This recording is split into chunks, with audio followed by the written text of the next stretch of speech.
Well, okay. I thought I would do a little quick video on what worked and what didn't work.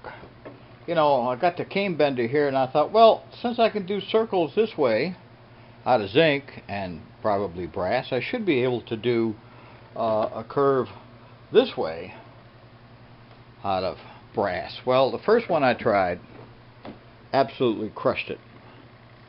And try as I might, I couldn't get it open, not to mention it twisted the hell out of it. So I thought, okay.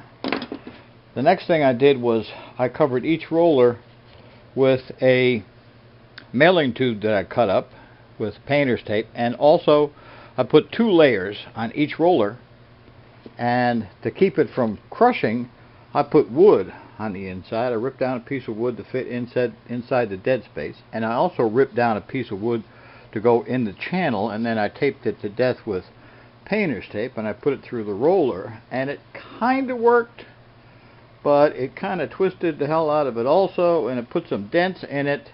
And you know what, try as I might, fids, lathkins, I couldn't get it open enough or get the dents out to get the glass to fit in it. So I said, okay, I'm not going to waste any more of this stuff because it is somewhat pricey. And you know, something else, when you're doing stuff like this, one of these things is indispensable for cleaning up burrs, tightening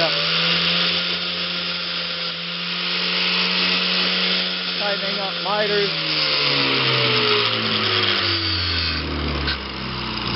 It really does the trick.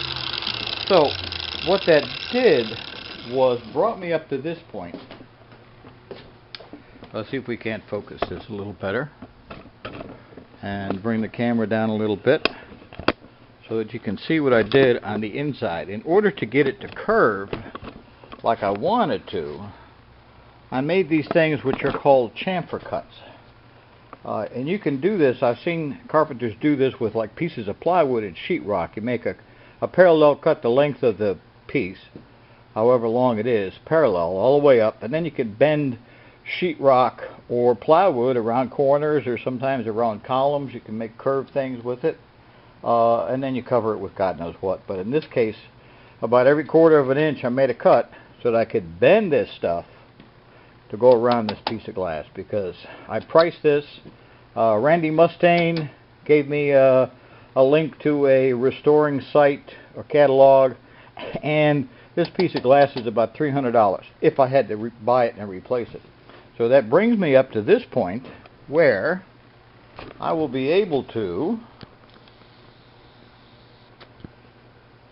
solder the side on. And because it's being soldered on, all of that's going to be covered in solder in here.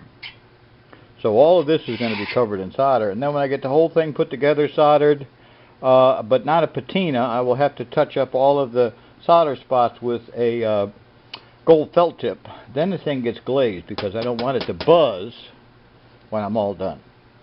So that's what worked, and that's what didn't work. And that's where I'm at right now, getting ready to put this baby together. So I'll post a picture when it's all put together. You can see these things don't